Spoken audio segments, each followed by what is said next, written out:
morning, we will have the latest on traffic and weather at the bottom of your screen throughout the Today Show. Make sure to read Drew's article in the paper. Oh, it's big. We'll see you at 7:25. Bye-bye. Big coverage.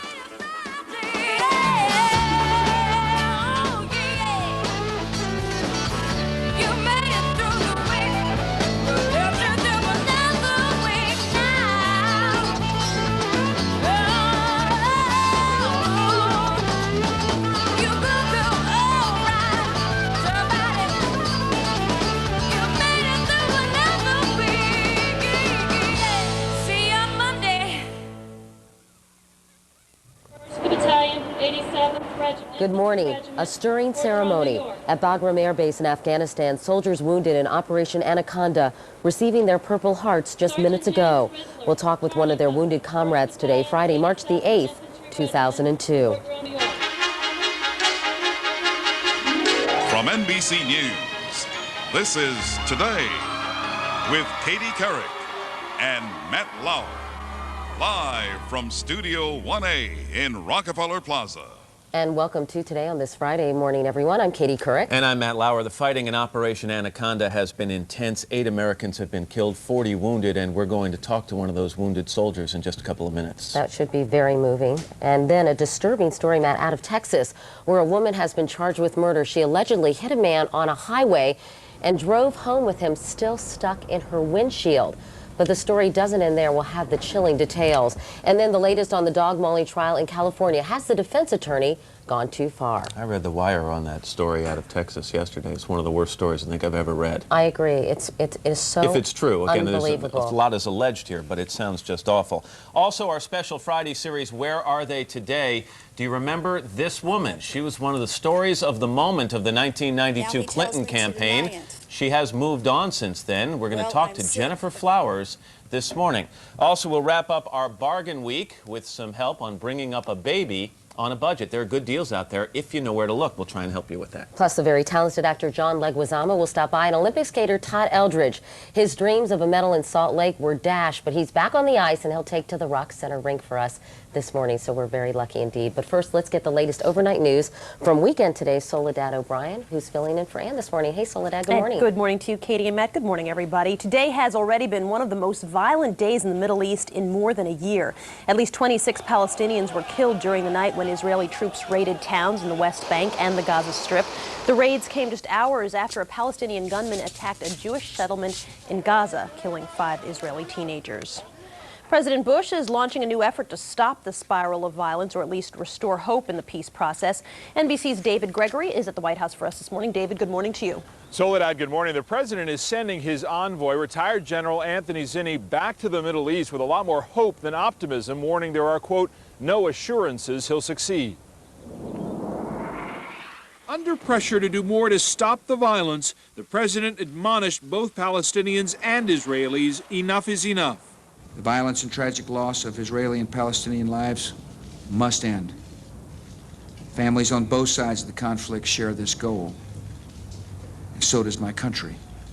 General Zinni, whose peace mission to the region was abandoned in January, returns next week for a third time with a limited goal: get the two sides talking about an end to the violence that for months has made the hope of a negotiated political settlement a distant dream. The president, in the face of Arab criticism that his pressure on Yasser Arafat has been too one-sided, stepped up criticism of Ariel Sharon's role in the bloodletting. I think he recognizes that you can't achieve peace by allowing violence to escalate or causing violence to escalate.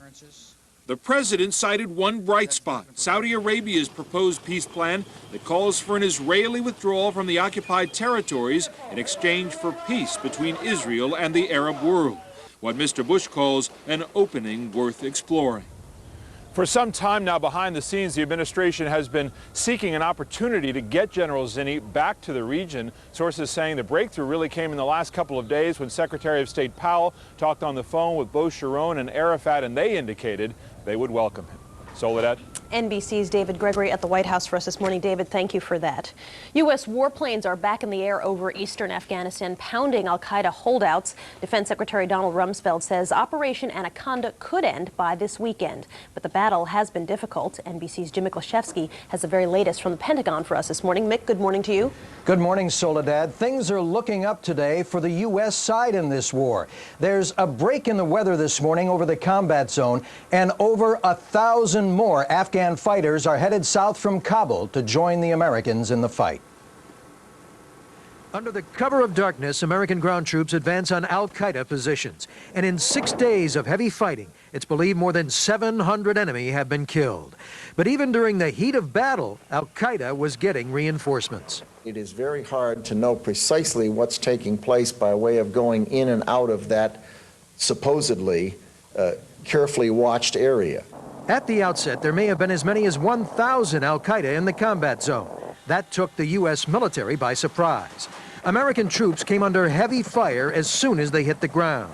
And in a telephone interview, Sergeant Major Frank Grippy says he took a mortar round in the leg. I got 8 to 10 pieces of shrapnel up inside my thigh that I guess you could say I'll be setting off airport metal detectors for the rest of my life. At Bagram Air Base this morning, Purple Hearts awarded to 6 wounded troops. 8 American soldiers have been killed, nearly 50 wounded in the current fighting.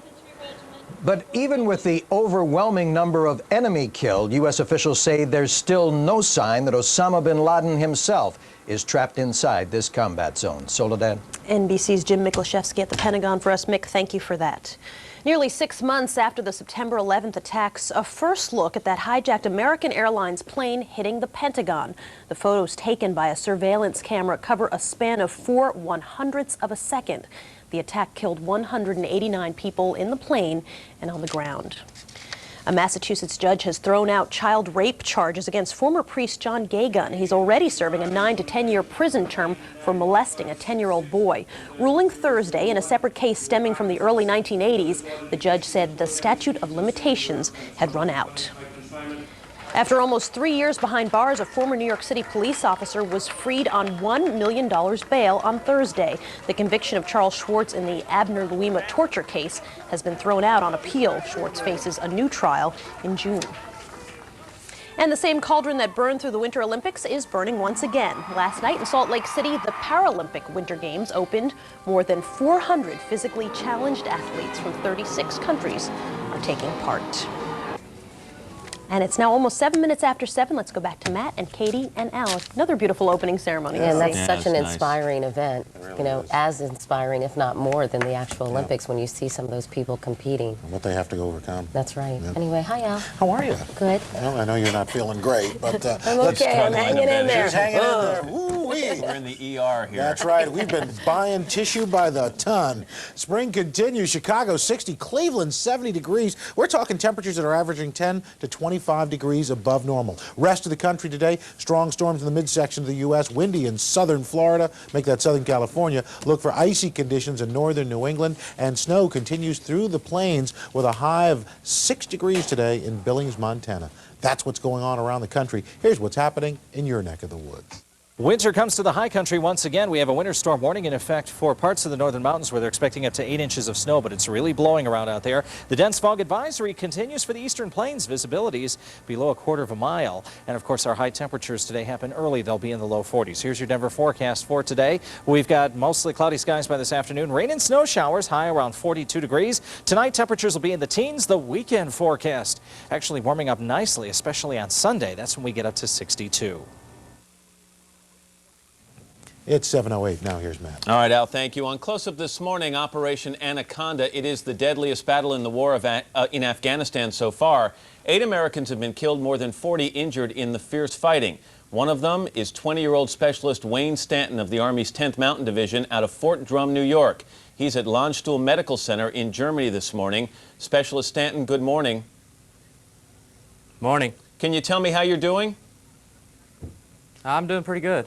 How about yourself? I'm doing fine, thank you, but I haven't been wounded in action. Tell me about your wounds. How did you sustain them? I was trying to pin down a sniper, give him suppressive fire, and his buddy shot me in the foot. How close in was this fighting, Specialist Stanton? They were a couple kilometers away from us, up on a ridge, about 2,000 feet above us, on both sides. This battle has been described by some as ferocious and exhausting. Tell me what type of battle you witnessed. What are American forces facing in that area near Gardez? We were facing guerrillas, basically. They had very few tactics, but the tactics they did have, they used pretty well. They stayed up on the higher elevation to keep us pinned down on the lower ground.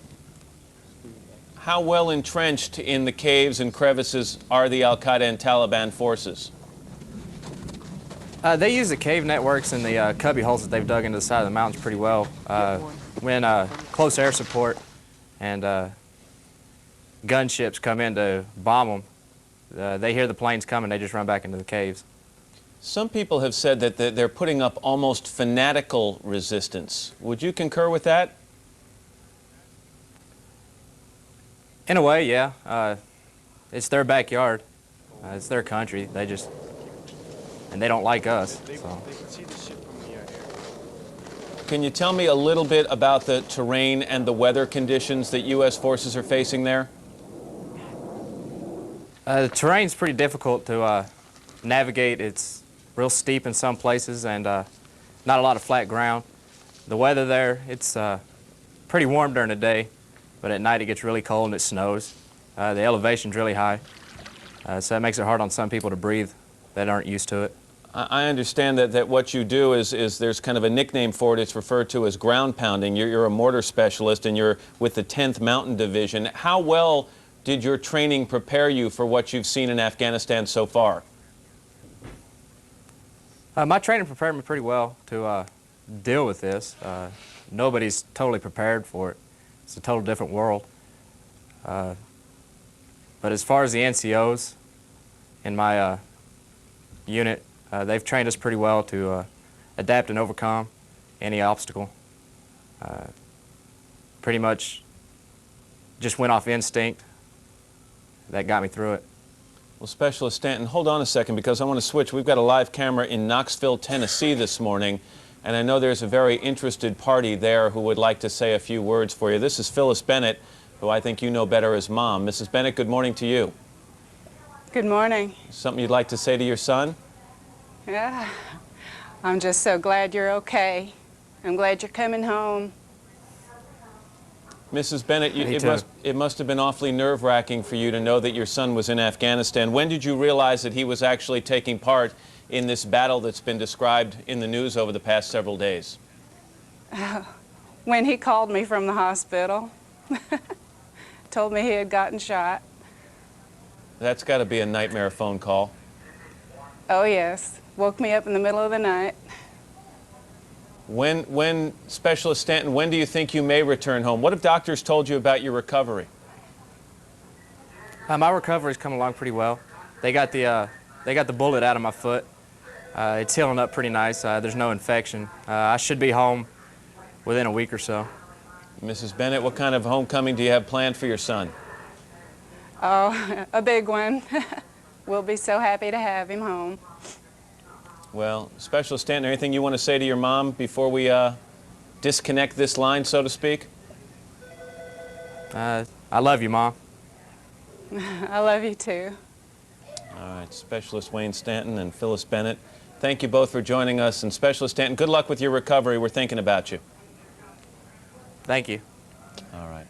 It's 13 past the hour. Here's Katie. Matt, thank you. Now to a twist in that dog mauling trial. The judge says he will hold a hearing on whether a defense attorney violated a gag order by attacking the credibility of the victim's partner during a television interview. Sharon Smith, the partner of Diane Whipple, who was killed by 2 dogs outside her apartment last year, has also filed a wrongful death lawsuit against the dog's owners, Robert Noel and Marjorie Knoller. Michael Cordoza is Ms. Smith's attorney. Mr. Cordoza, good morning to you. Good morning, Katie. How are you? I'm fine, thank you. I know the attorney for the defendant, Marjorie Knoller, Nidra Ruiz, accused Sharon Smith of lying on the stand during an interview on Fox News earlier this week. Before we comment on it, let's listen to what she had to say. First she said it was a welt, then she said it was a puncture mark. Then she contends that her life partner lived in fear to even use her own elevator. Her life partner, Diane Whipple, was afraid to go out into the hallway. I don't believe it. I think that if Sharon Smith knew that, let me ask you quickly. Let me ask you a couple quick questions. Are you saying that Sharon lied about it? Is that what you're saying? Yes, I am. What was Sharon Smith's reaction to that interview? Gosh, when I heard about it, I called Sharon immediately, and as I began to talk to her, she was crying. I mean, she was quite emotional about it. She wasn't sobbing, but I could hear quiet tears. And she was asking, how can she do that to me? She knows that there are at least 4 or 5 other people that Diane complained to about this dog bite. She knows I'm not lying. And she became very quiet. We talked for quite a while about it, so it upset her. So Nidra Ruiz is basically claiming that Sharon misrepresented the first incident in which her partner Diane Whipple was bitten. And then she also lied about her living in fear, about her being afraid of these dogs before this very fatal incident took place, correct? That's exactly what she's doing. You know, I can't help but think of Ronald Reagan when he said, and to paraphrase him, there she goes again, because she's done this before. She's violated the gag order right in the beginning of this particular trial. I just hope that her antics don't, you know, sway the jury to those antics and they lose sight of the fact that this trial is about justice for Diane. I hope they keep their eye on that ball. Before we talk about violating the gag order by doing this televised interview on Fox, this seems to be a continuation of her strategy of recent days when she basically talked to Sharon Smith on the stand when she questioned her about this incident and basically said, do you think Diane Whipple would be alive today had you reported the initial dog biting incident, correct? She did. I mean, that again, I mean, that's over the top for any trial attorney. She's just savaging Sharon's psyche right now. She's done it in the courtroom. She's done it outside of the courtroom. And she just continues to do that. You know, trying to move the jury to something else. This is going to backfire on her. I don't think the jury likes what's going on here. We've watched the jury quite closely, and they won't make eye contact with her, and they appear to be very bored when she's up and doing cross-examination. So my opinion is this is working very much against her with this jury. You alerted the judge by writing him a letter and faxing a transcript of this interview. Why? I did. Because I know what it's like in a trial, and especially when you get to the end of the trial. I've tried an awful lot of murder trials, and when you get to the end, the attorneys on both sides give the judge jury instructions. He has to review those, and it's time for that to be done. I know that when it ends at 4:30, the judge goes back and he works awfully hard going through the day, the things he has to prepare for tomorrow. And I was thinking, gee, did he see the TV show? Did anyone tell him about it? And it is my client, and I do represent her, and I know the psychological scars that it has left. That's why I alerted him, because it was his gag order that she directly violated by saying what she said. Well, that brings me to my final question. If found guilty, this defense attorney, Nidra Ruiz, could be sanctioned. She could be required to pay a fine. She could even be disbarred, although I understand legal observers doubt that will happen. I doubt that, too. If it's okay for you to talk with me on this program this morning about the case, why shouldn't it be all right for Nidra Ruiz to talk on another show? Oh, simply, I'm not one of the advocates in the trial. I'm not one of the 2 attorneys in the courtroom. They are. That gag order goes to the district attorneys trying the case and to the 2 defense attorneys trying the case. I'm not the attorney in the courtroom. It's no different than you commenting on the case. So you're representing, obviously, Sharon Smith in a different capacity in a civil, in the civil case. Absolutely, and therein lies the difference. All right, Michael Cordoza. Mr. Cordoza, thanks for your time. You're welcome, Katie. It's 7:18. Once again, here's Matt. Katie, thank you. As the nation's roads get more crowded, there is an increasing concern about a deadly hazard on the highway, flying debris. NBC's Robert Hager has a look at one recent fatality and a tragic trend. Bob, good morning. Morning, Matt. It's an awful case. A well-known New York heart surgeon killed instantly this week by a 30-pound chunk of metal about this size that apparently fell off the back of a truck. A bizarre accident of a type that happens across this country more often than most might imagine. The shocking incident on New York's Long Island Expressway, suddenly taking the life of Dr. Dennis Tiras as he routinely commuted to work. The metal flew off the truck at high speed, bounced across the median and through the windshield of Tiras's oncoming car. The truck hasn't been located.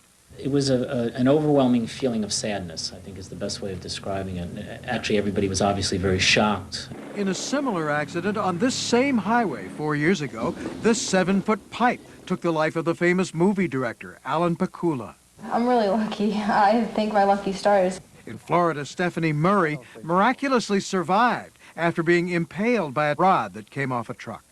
And traveling salesman Ashley Pandell had a close call, a steel bar off an 18-wheeler. And I went, holy cow, this thing is coming right at me. In fact, nationwide, there are nearly 3,000 accidents a year caused by debris on the highway, about 20 deaths and nearly 500 injuries. And the figures may be vastly underreported. The Auto Club AAA has commissioned a study due out soon and has advice. If you see a truck that clearly has some kind of an unstable load on it, pull well back, move into a different lane, try to get away from that kind of vehicle for sure. The scope of the problem evident from the tons of debris road crews find on highways each day, caused partly by careless truckers or private drivers who fail to properly tie down or cover what they're hauling.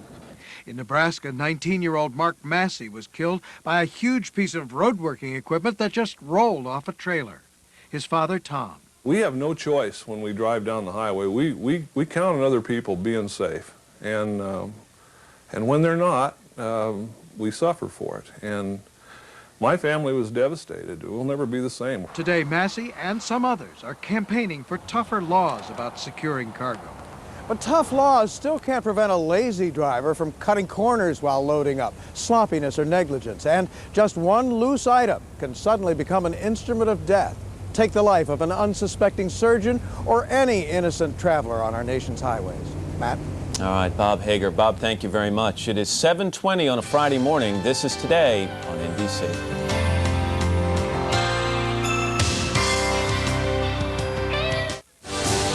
The New York Times, Newsweek, Rolling Stone, USA Today, Ebert and Roper, and critics around the country are hailing the #1 movie in America, Mel Gibson, We Were Soldiers, rated R, now playing. NBC Monday starts with an all-new Celebrity Fear Factor 2 with Alan Thicke, Stephen Baldwin, the Backstreet Boys' Kevin Richardson, and Days of Our Lives' Allison Sweeney. Then, we've given Colin Quinn his own live show. We have no idea what he'll do, and frankly, we're a little worried. And finally, an SNL tribute to John Belushi. You think you could break a 20? Hosted by Tina Fey and Jimmy Fallon. Celebrity Fear Factor 2, followed by Colin Quinn Live and John Belushi. It's all new NBC Monday. Sonny's on Fillmore invites you to our Hidalgo Trunk Show. Hidalgo's mix and match collection of stackable rings are available in dozens of colors. See this award-winning collection this Friday through Sunday, only at Sonny's on Fillmore in Cherry Creek North.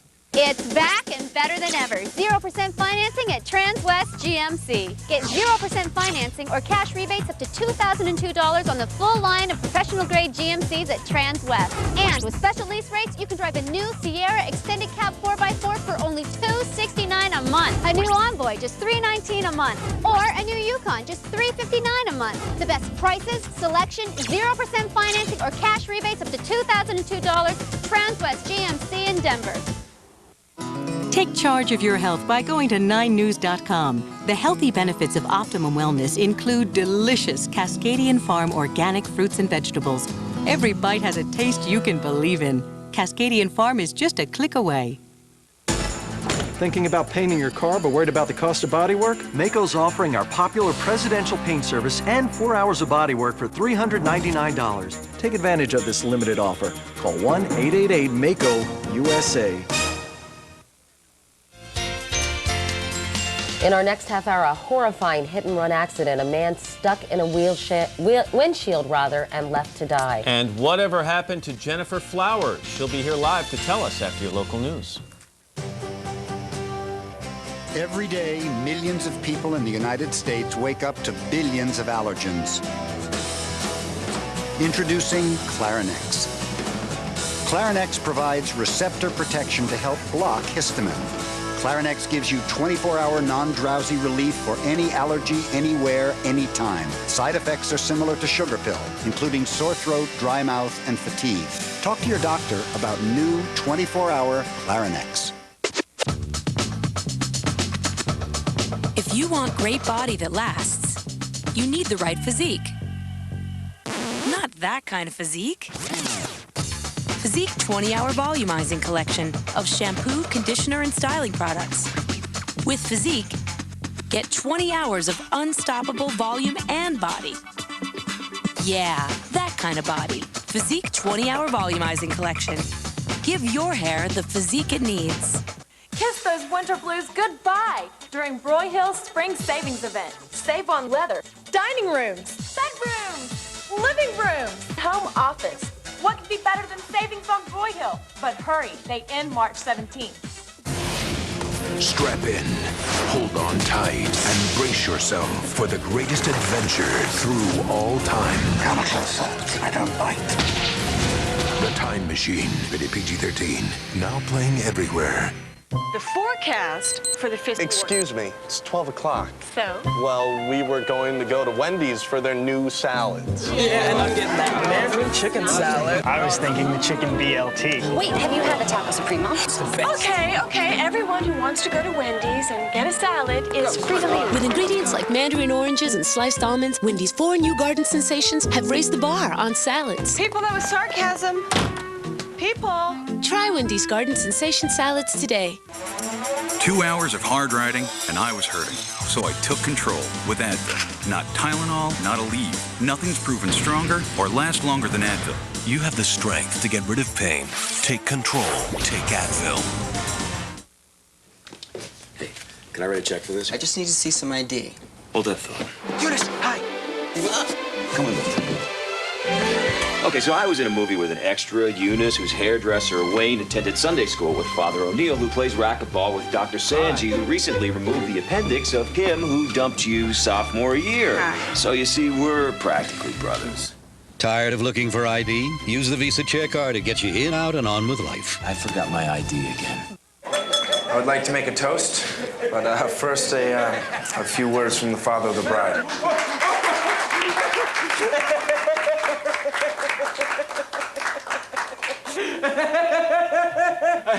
I have absolutely no way of paying for any of this. Got a big expense? A home equity loan from Champion can get you the money you need in about 10 days. Homeowners call 1-800-CHAMPION.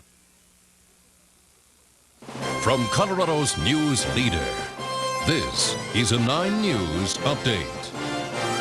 Hello, everyone. I'm Kyle Dyer with this 9 News Update. It is very foggy in many parts of the metro area. Let's see how traffic is moving around town with Tony LaMonica. Hi, Tony. Well, we're a little on the lucky side, Kyle, as we look at a live picture of I-25 at Colorado Boulevard, in that on Friday mornings until about 8 o'clock, volume is usually a lot lighter than it normally is earlier in the week. This is a live picture of I-25 at Colorado. We're doing just fine. We have had our first accidents of the morning. They include Alameda at Buckley, northbound Highway 85 past 124th Avenue, and also reported to be on Colorado Boulevard between Quebec and Sand Creek. Headed out to Denver International Airport, an extra few minutes is not a bad idea, less than a quarter-mile visibility as you head into the main terminal building at DIA. Kyle and Nick, back to you at the studio. Right. Thank you, Tony. Yeah, the dense fog is going to last throughout the rest of the morning, too. Let me show you where the other advisories are, too, because it's not just here in the Eastern Plains that we have trouble. We still have that storm that we're waiting for up in the high country. Right. So the winter storm warning is still in effect for today. 6 to 8 inches of snow likely, but you can double that amount because of the drifting.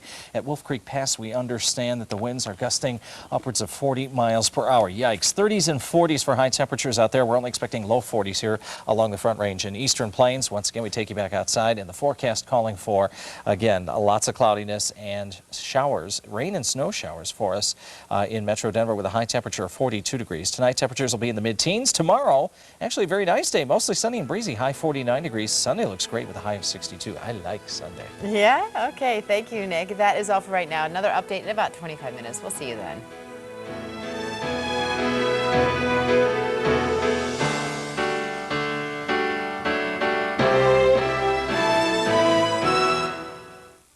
Nine Weather is brought to you by Rocky's Autos, Colorado's cleanest cars. Foley's Red Apple Sale is today and Saturday. Save 25 to 50% store-wide, including new spring fashions. Don't miss great early bird specials 8 a.m. till noon. And save an extra 60% on our entire stock of fall clearance. Use your extra 15% off bonus coupons for even more incredible savings. right choices make all the difference. Foley's Red Apple Sale is going on now. Sonny's on Fillmore invites you to our Hidalgo Trunk Show. Hidalgo's mix and match collection of stackable rings are available in dozens of colors. See this award-winning collection this Friday through Sunday, only at Sonny's on Fillmore in Cherry Creek North. For over 50 years, you've trusted the doctors and nurses of Rose Medical Center for quality family care. Now to get reliable information on women's health, go to 9news.com, the Women's Health page, a place you can trust.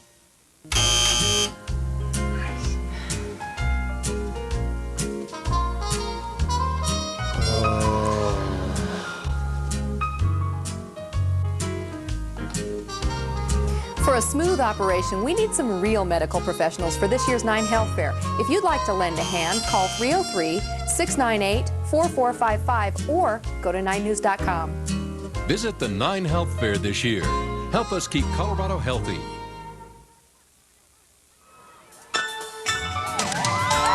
Back now at 7:30 on a Friday morning. It's the 8th day of March 2002. Here's some of the happy people gathered outside our studio window on this Friday morning. Happy for a couple of reasons. One, because thank goodness it's Friday. And two, it is warm and beautiful in New York. We're going up to 65 degrees. Still a couple of weeks from springtime, but it sure feels like spring here. And Al's going to go outside there and say hi to those people in a few minutes, and we'll do the same a little later on. Big crowd, It's huh? a huge crowd today. It's that rolling spring break continuing. Meanwhile, inside Studio 1A, I'm Matt Lauer, along with Katie Couric. And on a serious note, coming up in this half hour, you're going to be talking about a story that we both agree is one of the worst things we've ever heard. It is unbelievably horrifying and gruesome, isn't it, Matt? A Fort Worth driver who hit a man on a highway is now being charged with murder because police say after the accident, she drove home with him lodged in her windshield, parked in her garage, and did nothing to help him despite the fact that he was alive for quite a while after he was hit. Her defense attorney says she is not a monster. We're going to be talking with him as well as the prosecutor in the case in just a minute. Matt? On a much lighter note, everything is a lighter note than that. Just in time for the weekend, great movies. The film critic Roger Ebert will be here with the movies he thinks are some of the best of all time. We'll also see if he can give us some Oscar picks as well. But before we do that, let's go to Al Roker, who has a check of the weather. Today's weather is brought to you by Little Debbie, America's #1 snack cake. Pick up a box for your family and unwrap a smile today. All right, the first Friday of the rolling spring break has begun. Take a look at how big this crowd is. It swings all the way through our plaza. Jimmy Corrigan, take that big tour. Joe, take a look. Oh, look at those people. Faster, Jimmy. Faster. Around the crowd. Faster. Faster, Jimmy. Faster. Faster. Faster. Let's take a look and show you what's going on as far as your weather is concerned. Oh my gosh, out west, they are looking at some snow. Our friends in Salt Lake seeing some snow. Got us in Colorado seeing some as well. Let's see how much they can expect. Hit the button, Don Sunikas, and you can see locally heavy snow. 6 to 12 inches in parts of Utah and Denver and Colorado. We are talking about a major blizzard this weekend moving into the upper Midwest. That's what's going on around the country. Here's what's happening in your neck of the woods. A winter storm warning is up for parts of the high country today. Up to 8 inches of new snow is likely, and it's really blowing around up in the mountains. Here along the Front Range and Eastern Plains, the dense fog advisory continues. Visibility is below a quarter of a mile, and our high temperatures today are only going to be in the low 40s. That happens early this afternoon. Here's your Denver forecast. We do have a chance of rain and snow showers happening later today. High around 42 degrees. Clearing tonight, the low around 15. The weekend forecast looks pretty nice tomorrow with 49 degrees, 62 by Sunday. That's your latest weather. Now back inside to Katie. Okay, Al, thank you so much. Now to that horrible story out of Texas, one that prosecutors say redefines inhumanity. A Fort Worth woman is charged with murder, accused of hitting a man with her car and leaving him to die. We should warn you, this story is very disturbing. Here's NBC's Jim Cummins. Police say 25-year-old Shante Mallard told them she was high on drugs and alcohol while driving along this road in Fort Worth, Texas last October when she struck a pedestrian. The impact hurled the man head first through her windshield, and he was impaled on the glass with his broken legs dangling on the hood. Police say Mallard told them she panicked, and with the man still lodged in her windshield, she kept driving until she got home and pulled into the garage. And police say she left her victim here for more than 2 days until he either bled to death or died of shock. We actually had somebody that was alive, a victim of a crime that was basically taken in, locked away until they died. Mallard told police she did not ignore the man impaled in her windshield, but she never called for help. She had conversed with him for 2 to 3 days. He was pleading for help. She was basically telling him, I'm sorry, I'm sorry, I'm sorry. She told police that after the man died, she and some friends dumped his body in this park. He was later identified as Gregory Biggs, a homeless man. Police began investigating his death when Mallard was allegedly overheard talking about the crime at a recent party. Dee Hunter, a caseworker for Biggs, was stunned when she heard how he died. I had to go outside for a while and be by myself. He was a very sweet man. Sadly, the medical examiner told police Biggs didn't have to die. It appears there were no internal injuries. The only injuries were to his legs. Logic says that if he was alive for 2 to 3 days, he probably would have been able to live had he been able to get medical attention. Mallard has been charged with murder. For Today, Jim Cummins, NBC News, Dallas. Meanwhile, Gregory Biggs' son, Brandon, has now said he wants to talk with Shante Mallard. He has some questions for her. Richard Alpert is the assistant district attorney prosecuting this case. Michael Heiskill is the defense attorney for Shante Mallard. Good morning to both of you. Good morning. Let me start with you, Mr. Alpert. What was your initial reaction when you first heard about this case? I think the same as everyone else has heard about it. My initial reaction was shock, disbelief of the circumstances. You say this brings whole new meaning to the word inhumanity. Are you certain about the details of the case, that in fact it was 2 to 3 days before Mr. Biggs actually passed away and that he was stuck on her windshield for all this time? As far as the number of days, there is some difference as to the versions, but all the information we have comes from the defendant, either what she has told her friends or what she told the police in her statement. What we're confident about is the information we can confirm and corroborate is sufficient to support the charge we brought against her. Well, tell me why she's being charged with felony murder.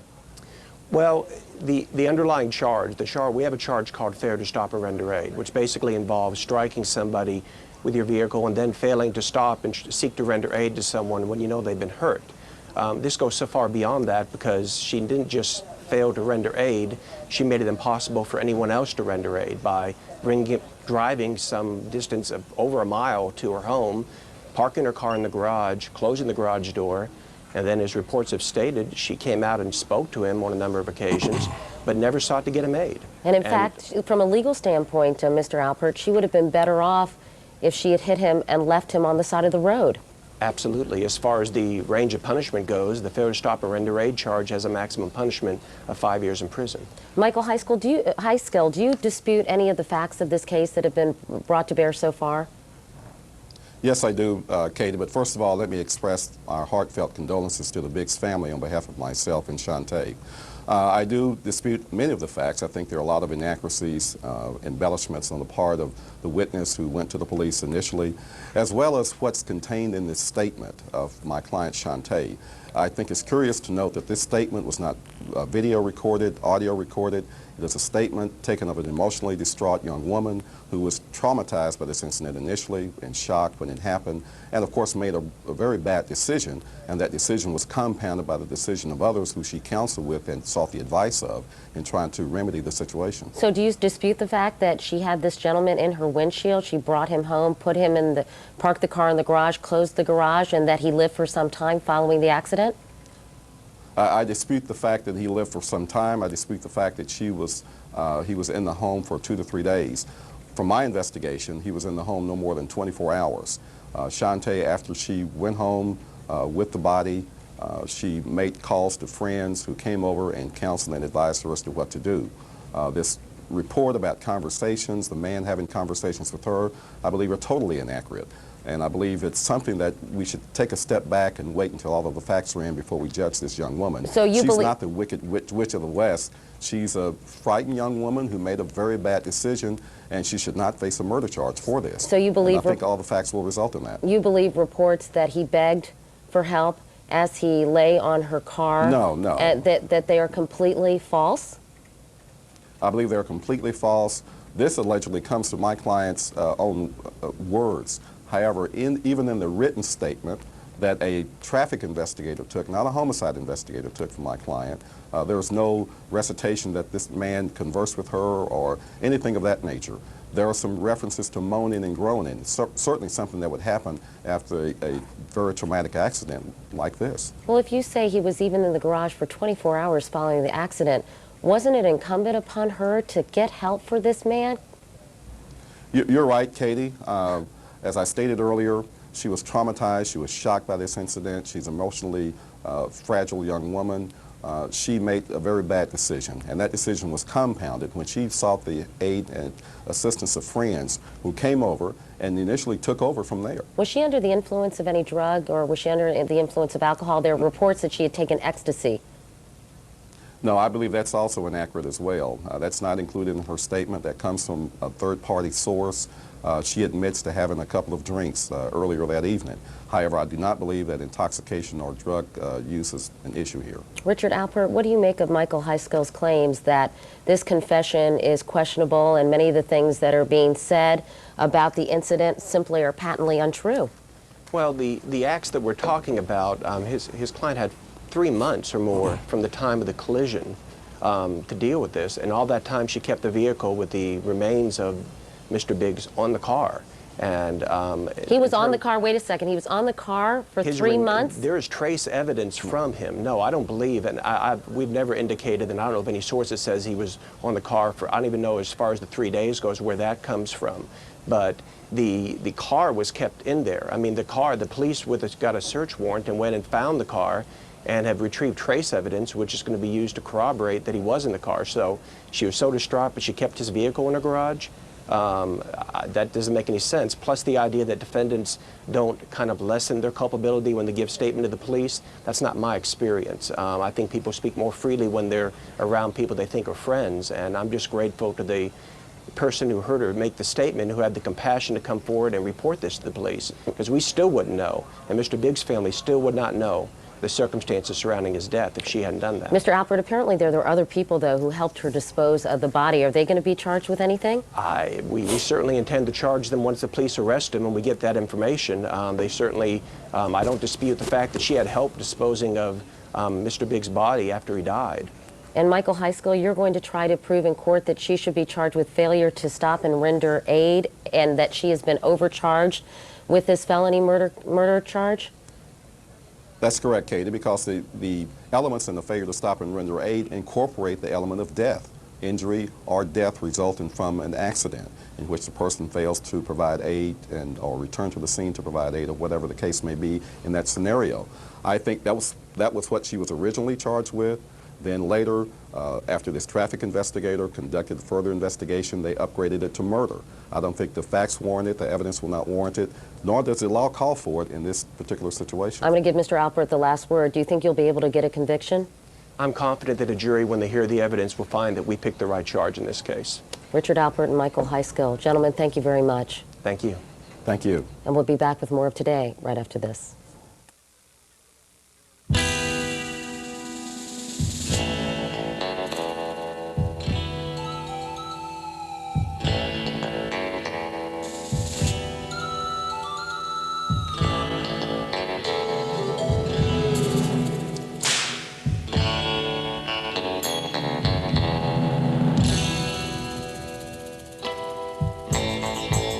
Little Debbie Big Packs, because sometimes you just need a little more. When nature calls, they answer. Freezing my tail off. Oh, that's perfect. Whoa! I'm gonna die. If you love Shrek and Monsters, Inc., don't miss Ice Age, rated PG, March 15th, only in theaters. We all fall in love. And we all get colds. Hopefully not on the same day. Thank goodness for Kleenex tissues. Ultra Soft 3-germ blocking layers help you share feelings, not germs. Introducing Almay-Kyneton, an anti-aging breakthrough discovered in plants. You'll see dramatic results without irritation, with no stinging, no peeling, no prescription. And it really works. Almay, the pure source for beautiful. Every day, millions of people in the United States wake up to billions of allergens. Introducing Clarinex. Clarinex provides receptor protection to help block histamine. Clarinex gives you 24-hour non-drowsy relief for any allergy, anywhere, anytime. Side effects are similar to sugar pill, including sore throat, dry mouth, and fatigue. Talk to your doctor about new 24-hour Clarinex. My two great-grandfathers, Henry Ford and Harvey Firestone, used to take these camping trips every year with Thomas Edison and whoever the president at the time was. And they called themselves the Vagabonds. They sort of invented SUVs. If you think about it, prior to the Model T, most people never traveled more than 20 miles from home in an entire lifetime. I love the outdoors. I won't even stay in a hotel if I can't open the windows. And so, our SUVs provide a great deal of freedom. You can't accept limitations.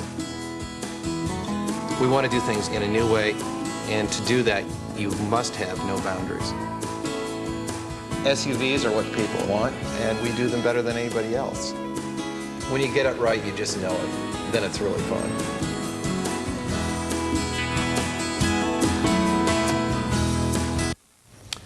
Roger Ebert is known for his thumbs-up, thumbs-down movie reviews. Now in his new book, The Great Movies, he writes about 100 films that are definitely thumbs up. They're movies from his past, from Alfred Hitchcock's Vertigo to Richard Lester's Beatles movie, A Hard Day's Night.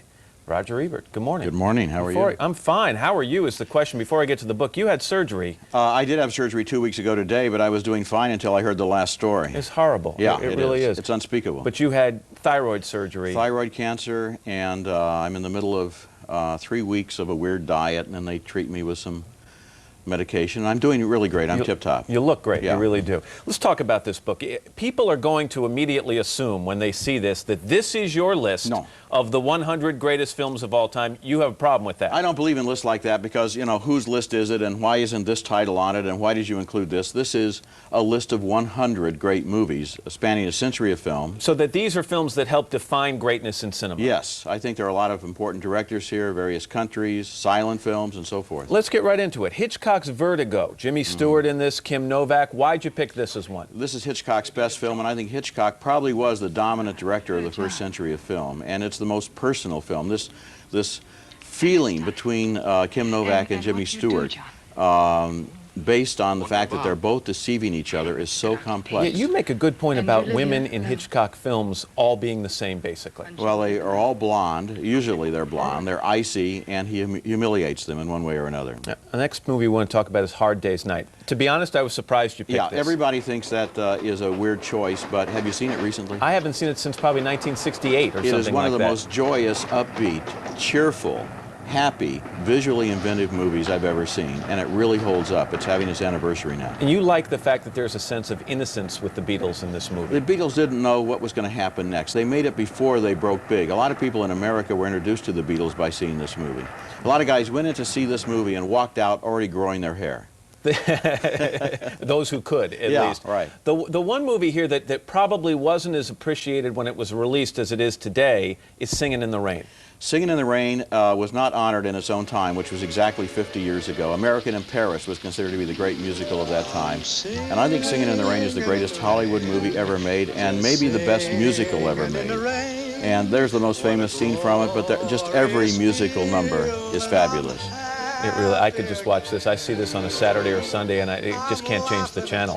When Gene Kelly is splashing in those puddles, you just got to feel happy. Citizen Kane is another one we want to talk about, Roger. This was Orson Welles' first movie as a director. It was a masterpiece. First movie, and routinely listed as the greatest movie of all time because it had technical breakthroughs. It was dramatically exciting. Does it hold up over time? It does, because you never know what's going to happen next. I've seen it at least 100 times. At least 100? This is not a short movie. I did the commentary track for the DVD, but when I see it on The Late Show, I'm often not sure what scene happens next because it goes around and around in those interlocking flashbacks, and so it's always fresh. Why'd you pick La Dolce Vita? Personally, it means a lot to me because when I saw it in 1961 or 2, This was everything I wanted to be. I wanted to be a newspaper man. I wanted to stay up late, meet beautiful women, you know. And then through my life, it's kind of been a touchstone because I've grown older and Marcello hasn't. So what you say in the book is that the viewer on this one has changed. The movie still is the same. The movie stays the same, and I think it's Fellini's best film. She's beautiful in this movie, isn't she? Oh, wow. Stunning. All right, let's talk modern day for a second, okay? Oscars just a couple of weeks away. Let's get your picks here. Best picture you think Lord of the Rings is going to get? Well, I thought Lord of the Rings was going to get it, but I want to give you the benefit of my latest thinking. Because I now think... We have a Roger Ebert update? You know, this is a very hard year to predict. It's very hard in many categories. I originally thought Lord of the Rings, and then I thought the Academy is older, maybe they don't like fantasy. They'll go for A Beautiful Mind, which is the kind of picture they like, you know, where somebody overcomes odds. Now there's all this controversy over whether A Beautiful Mind is accurate or not, which I think is totally irrelevant. It's a movie. But they think it's relevant. Now I'm beginning to feel that Moulin Rouge may be sneaking up. Now that would be a shock. Yeah. That would be, well, going back to Beautiful Mind, though, you do think Russell Crowe will win Best Actor for that? No longer. You switched that also? Not after he beat up the director. You know, do you think Academy voters really care about that? I know why he was mad, because he quoted these 4 lines of poetry, and they took them out. And what's wrong with 4 lines of poetry? Because usually the acceptance speeches just consist of a list of everybody's agents. I mean, if I could change one thing on the Oscars, it would be, don't thank anyone, just talk about your work. So who's going to win now? Denzel Washington. For Training Day? Yes, I think so. It's a performance where he really reaches. Let's see if I can go 0 for 3 here, Roger. I have down here that you like Halle Berry for Best Actress. You're absolutely right. I think it's the best performance of this year and for many years. Really? I flew out to Sundance across the aisle from a studio head who will remain nameless, who wasn't not his picture. He said it's the best performance in a movie since Marlon Brando in Last Tango in Paris. That's high praise. And if you haven't seen Monsters Ball, I thought it was the best movie of the year. I did. I liked it. My only question is, will enough of the Academy voters have seen it? Well, I don't know. Your choices carry a lot of weight with me, so that's good enough. The Great Movies is the name of your book. Roger Ebert. Good to have you here, and Nice I hope to be you're here. feeling well. I feel great. Good. 7:50. If you'd like to read an excerpt from Roger's book, The Great Movies, you can log on to our website at today.msnbc.com. We're back with more on a Friday morning right after these messages. We always said when the kids leave home, we'll do things together. How about golf? How about antiquing? Bowling might be good. How about a nice dinner together? You're on.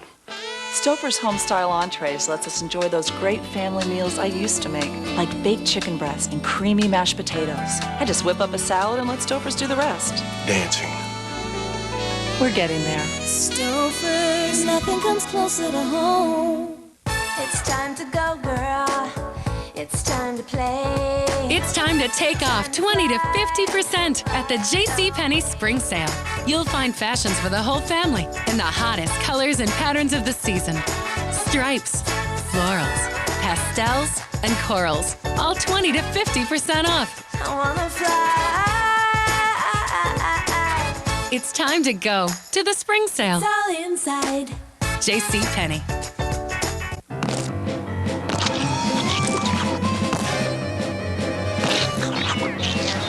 Is your kid being a kid?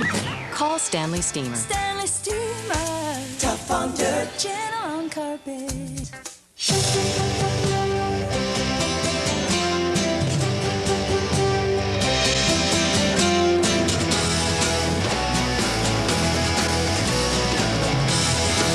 Does anybody really know what's out there? Your doctor does.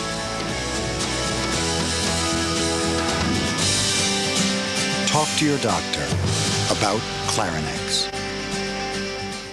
Everyone's looking for that miracle cream. Mine's Excellence Hair Color from L'Oreal. My non-drip cream just got better. Now it protects non-stop with lots of extra conditioner for beautiful color and no grays. Excellence from L'Oreal Paris.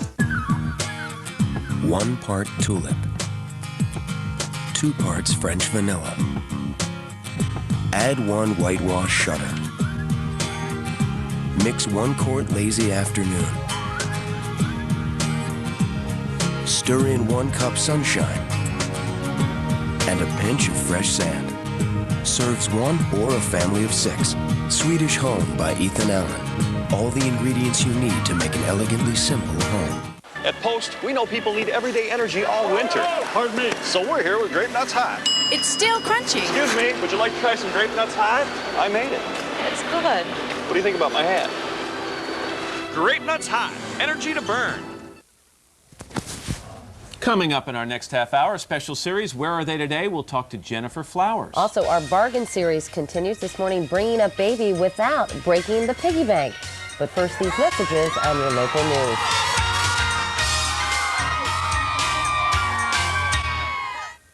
When it comes to allergies, I'm a grass, ragweed, pet dander. But my allergy medicine wasn't approved for the pet dander. So it was either get rid of it or get rid of Rufus. Not all allergy medicines are approved for indoor and outdoor allergies. Prescription Zyrtec is FDA approved to treat indoor and outdoor allergies. In studies, drowsiness was the most common side effect. Others included fatigue and dry mouth. Most were mild or moderate. Ask your doctor about switching to Zyrtec. Zyrtec. That's Zyrtec. Lots of allergies, just one Zyrtec. Kiss those winter blues goodbye during Broyhill's Spring Savings Event. Save on leather, dining rooms, bedrooms, living rooms, home office. What could be better than savings on Broyhill? But hurry, they end March 17th. The New York Times, Newsweek, Rolling Stone, USA Today, Ebert and Roper, and critics around the country are hailing the #1 movie in America, Mel Gibson, We Were Soldiers, rated R, now playing.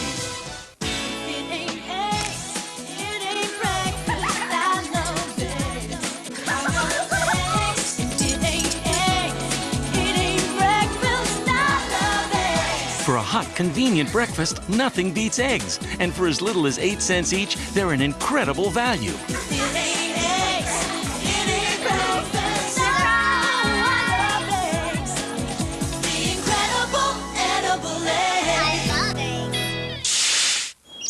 Pepperidge Farm Raisin Swirl Bread. With sweet cinnamon and plump, juicy raisins, everything else is toast. Pepperidge Farm. Never have an ordinary day.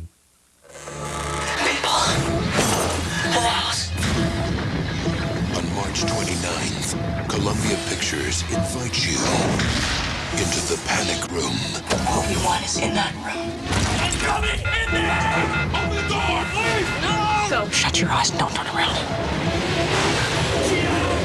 Jodie Foster. Get out of my house! What is he doing? They're locking us in. Panic Room. Rated R. Is everywhere March 29th. From Colorado's news leader, this is a 9 News Update. Hello, everyone. I'm Kyle Dyer with this 9 News Update. Senator Ben Nighthorse Campbell is worried that the plans for a monument to Indians killed in the Sand Creek Massacre may be in danger. The owner of a key section of the site, rancher William Dawson, says he is tired of dealing with the federal government and is planning to sell the site to the highest bidder. The government has been trying to buy Dawson's land since President Clinton signed a bill making the area an historical site 2 years ago. More than 160 Cheyenne and Arapaho Indians were killed by Colorado militiamen back in 1864, and the government says they need the Dawson site to create a memorial. Dawson says the government just isn't willing to pay enough money for the plan. He wants $1.5 million. Now let's get a look at the Friday morning traffic in the fog with Tony LaMonica. Hi, Tony. Well, hello, Kyle. It's everywhere. Slower than normal volume, but again, we are lighter in the number of vehicles that we normally have on a Friday morning, and that is helping. Visibility, as you can see here at I-25 in Colorado, is almost nil, down to a block or two. Please be very careful. 6th and Potomac, people are hurt in an accident there, and black ice being reported now by firefighters in southeast Aurora. I'm Tony LaMonica, 9 News. Kyle, back to you. All right, thanks. Black ice is going to be a problem, especially on the flyovers. Our temperatures are just at or below freezing, and the fog is so dense now that moisture is starting to gather on the roadways. So be super careful. Fog and ice, the worst possible combination. Let's show you the forecast for today. It's going to be a rough go this morning because of the fog. This afternoon, maybe some snow showers, but I don't think accumulation is going to be a problem, so I don't think that's going to slow our evening drive. High temperature happens early. It'll be 42 degrees. Tonight, temperatures in the teens. Tomorrow and Sunday, beautiful. Lots of sunshine. Tomorrow's high around 49. Sunday's high all the way up to 62. That'll be nice. All right, thank you, Nick. That is off right now, but another update is coming up in about 25 minutes. So we'll see you then. Have a great morning.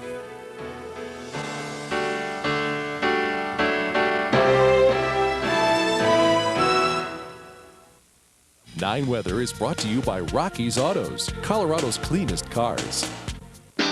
Luke, you make the best Nescafe Frappe Irish cream. Yeah, that sounds like a bit of the blarney. What does a dinosaur have to do with great coffee? Nescafe Frappe Irish Cream Cappuccino. Tres Amigos. Tres Amigos carries Colorado's largest selection of rustic, Southwest, and Mission-style furniture. Our huge warehouse is packed wall-to-wall, floor-to-ceiling with everything you need for your home and office. And as always, you're guaranteed the lowest prices anywhere. Tres Amigos. Shop our huge warehouse at 300 West 53rd Place or call us at 303-297-0218. This looks like a job for Tres Amigos. Here's what's cooking in the Safeway kitchen. Don't hold the mayo when it's Kraft Real Mayonnaise. Kraft Mayo gives your favorite sandwich a smooth, rich taste. Kraft Mayo, it's the creamiest. For more products and recipes, visit 9news.com and the Safeway kitchen. Nearly everyone knows someone who's been affected by breast cancer. I lost my mother to the disease when I was just 12. Early detection makes all the difference. Adela Arakawa and 9 News, Colorado's news leaders.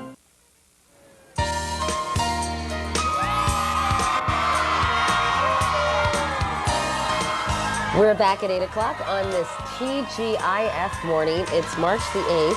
The year is 2002. And there will be a special treat later in this half hour for the folks who have come to our studio windows here in Rockefeller Plaza. 6-time U.S. figure skating champion Todd Eldridge will step into the ice rink and show us some of his very fancy footwork. Did you put him on stage? Yes. Oh, okay. It's very fancy blade work. Meanwhile, inside Studio 1A, I'm Katie Couric along with Matt Lauer and Al Roker. And coming up in this half hour, more of our special Where Are They Today series. That's right. Do you remember this woman? Did you say? Back in 1992, she played a starring role in the roller coaster campaign of Bill Clinton. Now she's concentrating on this, her singing career. We're going to talk to Jennifer Flowers in just a couple of minutes. Then the very funny and very talented John Leguizamo. He's also a very busy John Leguizamo. We're going to be talking with him about his new animated role in this half hour. And then our Bargain Hunter series takes on bringing up baby on a budget. And speaking of babies, we're going to meet a brand new baby elephant and ask for your help in naming her. I'll give you a list of names and you can then choose what you think. By the way, she's born at about 240 pounds. Oh, so cute. Look at her. Cute little bundle of joy. Isn't she cute? Yeah. Heavy, but cute. Anyway, that should be fun. Now the top news of the morning from Soledad O'Brien of Weekend Today, who's filling in for Ann Curry. Soledad, good morning again. And good morning to all of you. Good morning, everybody. Today is the deadliest day in the Middle East in more than a year of violent uprisings. At least 32 Palestinians were killed in Israeli raids today in the West Bank and the Gaza Strip. Among the dead, a top Palestinian commander. Overnight, a gunman entered a Jewish settlement in Gaza and killed 5 Israeli teenagers. President Bush is sending a special envoy to the region to try to end the violence. U.S. warplanes are blasting al-Qaeda positions in eastern Afghanistan today. Pentagon officials believe more than 700 enemy troops have been killed since the fighting began on Saturday.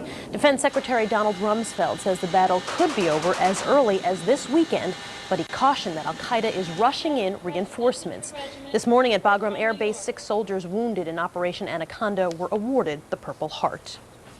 The first photos showing the September 11th attack on the Pentagon have now been released. They were taken from a nearby security camera showing American Airlines Flight 77 as it exploded into a deadly fireball. Stephen Emerson is a terrorism expert. He is also an NBC News analyst. Steve, good morning to you. Thanks for joining us. Good morning. First, tell me what kind of information do these pictures tell us? Well, they provide, literally the actual last moments of Flight 77 as it crashed into the Pentagon.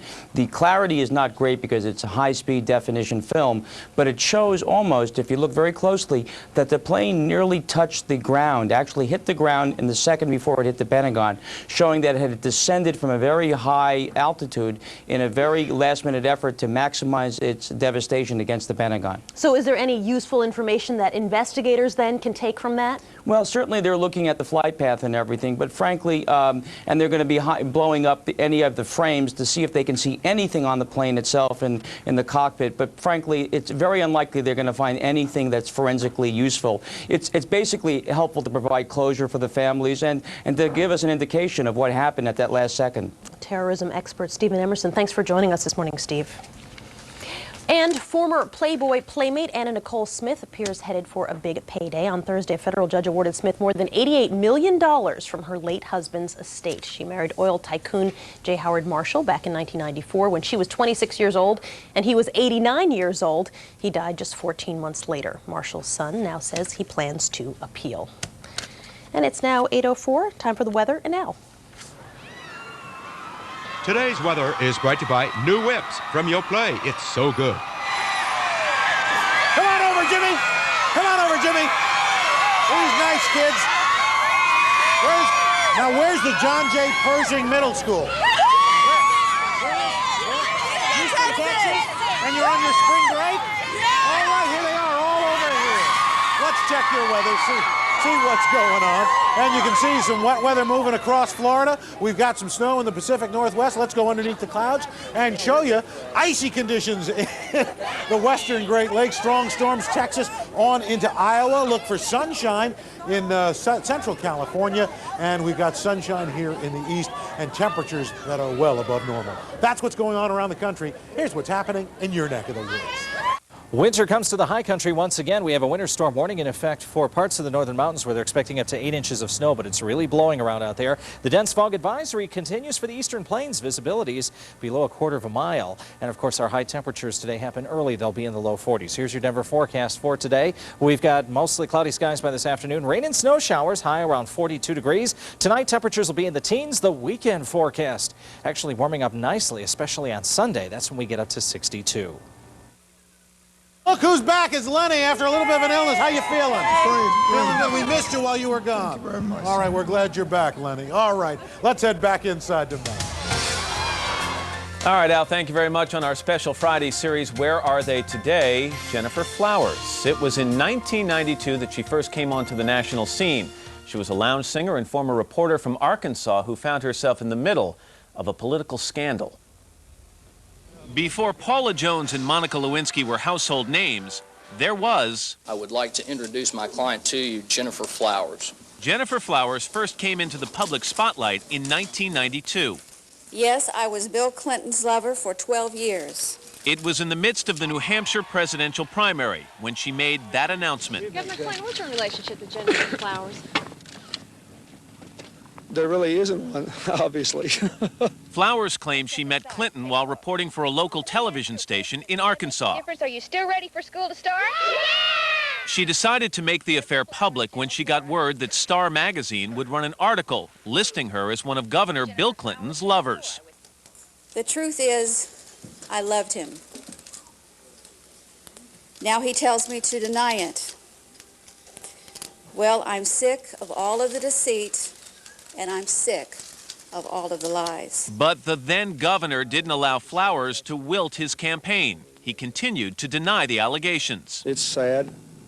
It's sad that this sort of thing could be published in a newspaper like The Star, which says Martians walk on the earth. And went on to win the election.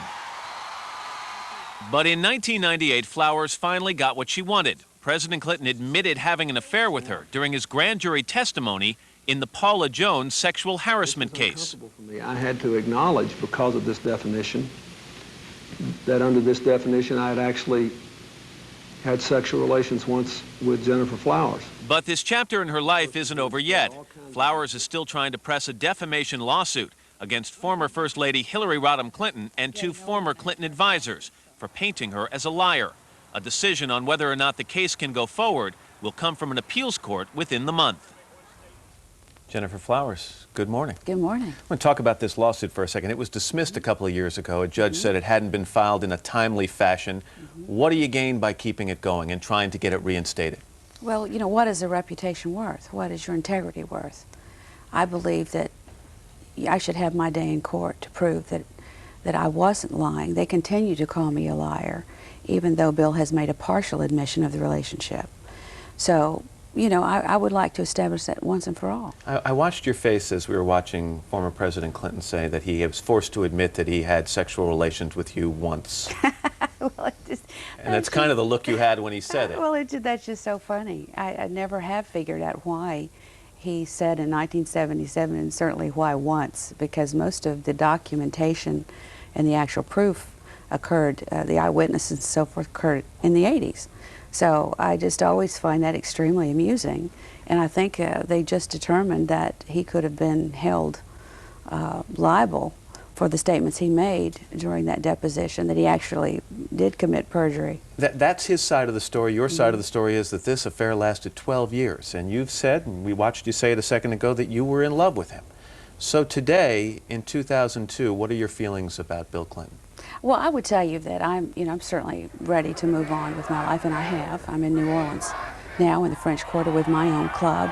I'm very happily married. I feel like that was a lifetime ago. I moved into the next phase of my life. It's been very productive. I'm happy, and I'm finally able to accomplish some goals that I had had years ago that were sort of stymied because of all that was going on. So, yeah, I'm very happy today. I was just thinking yesterday, I'm like the unsinkable Molly Brown. I mean, you're not going to keep me down. I'm determined to not only survive, but thrive. But there are times when you must be watching TV and there'll be a shot of Bill Clinton. What goes through your mind? Well, I try not to watch. I turn the television off. I try not to belabor that. I would tell you there are a lot of exes out there that probably don't want to, you know, get a shot of their ex-boyfriends or spouses and so on. I mean, I have the same feelings that anyone would have. They're ambivalent feelings, actually. Monica Lewinsky, when's the first time you heard that name?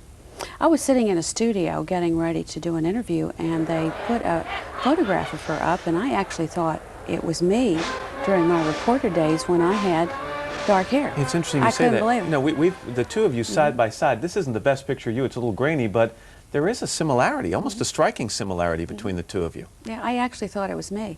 And then I started listening to what they were saying, and I realized that they were talking about Monica. You've talked about moving on. I know that you wish you were famous originally for your singing and not for what happened. Tell me a little bit about this club in New Orleans, and what's the response you get, Jennifer, when people come into that club and realize who you are? Well, I've been, you know, I've been greeted in the New Orleans area by, you know, with open arms, open hearts and open minds, and it's just been a wonderful experience. But we have a lot of tourists that come in. I had a wonderful article appear in the New York Times by Rick Bragg, and it has just brought tourists in from all over the world. During your act, do you refer to the Bill Clinton situation? Sure I do, with humor, because you know, I would tell you, had I not had the sense of humor that I have, I probably couldn't have survived this. And sometimes I think people don't quite know how to take that. But sure I do. You know, I laugh about it. You know, and in the same, you know, probably in the same phrase I'm saying, you know, that it's over and I'm moving on. You know, that's the message, actually. You've been married for 5 years now. I have. Your husband must be a pretty strong guy, because this can't be easy for any spouse to have this come up from time to time about the person they love. Well, I tease him and tell him that, you know, he has an ex-wife, so he'll have crosses. Just not as high profile? Exactly. I mean, most people have something, you know, I hesitate to call it baggage. Maybe that's realistic, that it's baggage, sort of, that, you know, things that people have to deal with in someone's past. Yeah, he's been a real trooper. He loves me, obviously, and I adore him and love him, and you know, he's someone that God has put in my life, and I've been blessed by having him in it. And that's all I can say. As I have been, you know, with the opportunity to have my own club and have it enjoy the success that it has. I just recently received an offer. I'm in negotiations to do an internationally syndicated television show. I mean, these are things that, I was a news reporter. I did a lot of television back in the 70s, 80s, and it was, you know, it was my dream to pursue these careers, and I haven't been able to do it until now. 1992 seems like a long way away. Jennifer Flowers, nice to have you here. It's a pleasure. Thank you. It's 13 past the hour. Coming up next, John Leguizamo. But first, these messages.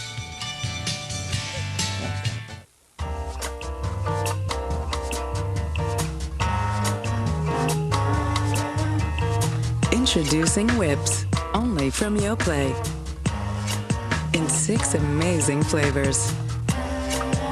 A whipped yogurt so incredibly light, so unbelievably fluffy. It's a rather extraordinary experience. New whips from Yoplait. It is so good. Let me tell you how it will be. There's one for you, 19 for me. There are 441 tax law changes.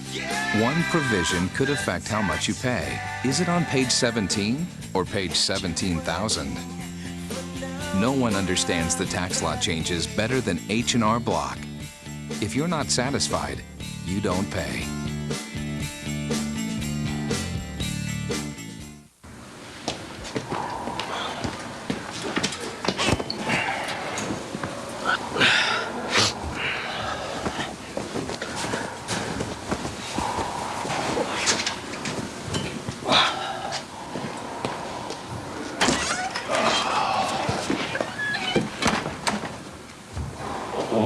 Hey, you're not as clean as you think. Count on Dial antibacterial protection to wash away dirt and germs on your whole body. Aren't you glad you used Dial?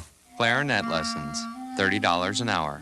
More clarinet lessons, $30 an hour. Knowing there's always the tambourine, priceless. There are some things money can't buy. For music lessons, there's MasterCard. Patrolling your neighborhood at Friday? This guy is the worst actor I have ever seen. Showtime, rated PG-13. And what's your problem? You're getting tips from TJ Hooker. Halt! You okay there, TJ? Starts Friday, March 15th. Here at Pears Skating, Tom and Sue are on the ice. And a crossover step. Very, very nice. Now, is there tomfoolery coming up? Yes, yes, there it is. Tomfoolery. My, oh my. Who would know they have arthritis? Celebrex celebrates the Olympic spirit in all of us. Just one Celebrex can relieve the pain, inflammation, and stiffness of osteoarthritis for 24 hours. Celebrex should not be taken if you've had aspirin-sensitive asthma or allergic reactions to aspirin or other arthritis medicines or certain drugs called sulfonamides. In rare cases, serious stomach problems, such as bleeding, can occur without warning. Tell your doctor if you have kidney or liver problems. And look at the score. Ask your doctor about Celebrex, official supporter of the 2002 U.S. Olympic team.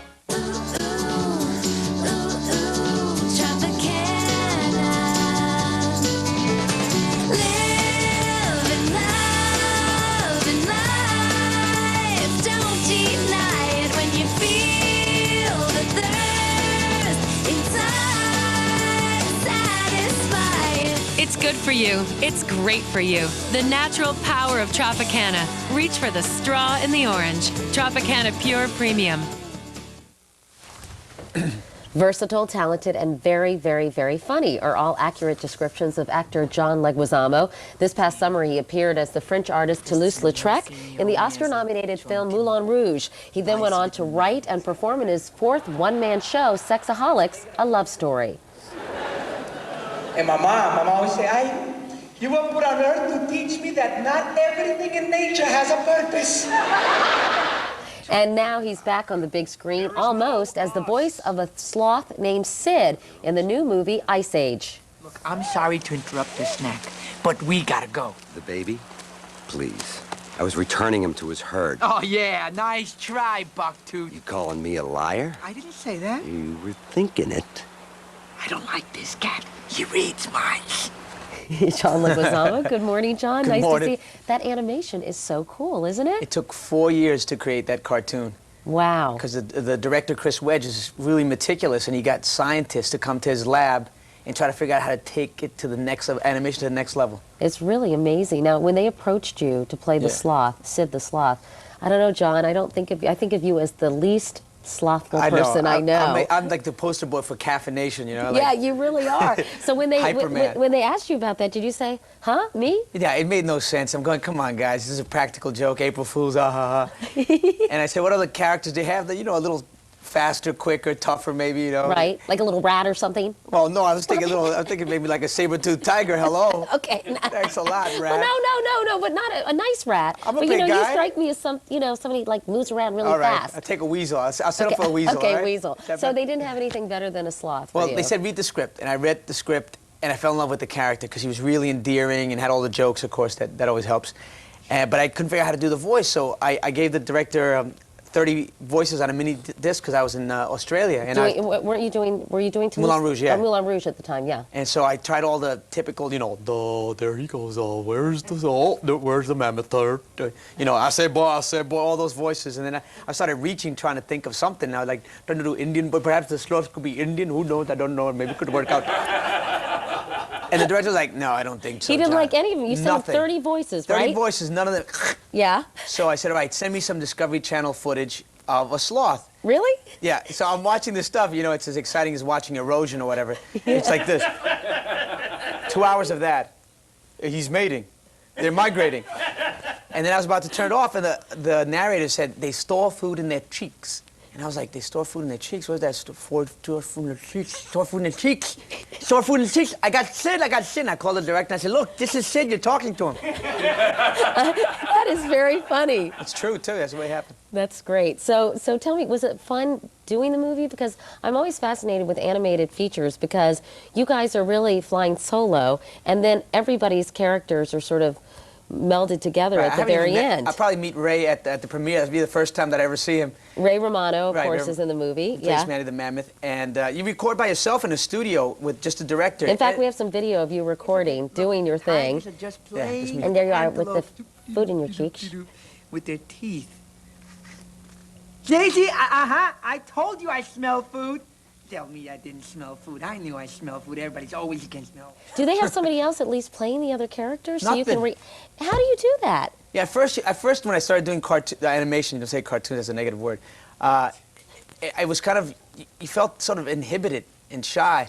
And then after a while you realize you can do anything and fail, and there's no egos, no agents, no other people's publicists or whatever, and you just have fun by yourself. You just go there and just groove and do your thing, and you don't care. But do you ever worry that it's not going to come together the right way when all the voices are put in one big piece? If you have a great director like Chris Wedge, who's super meticulous, you record, then Ray recorded, then they bring it back, and then you re-record, and we took, 3 years of re-recording to make it seem like we were talking to each other and try to get one upsmanship. I try to get a better joke than Ray. Ray would try to top me. It's amazing how long this movie took to put together in its final form. We've got a clip, and this is when Sid must take care of the group's human baby traveling companion. Right. Let's take a look.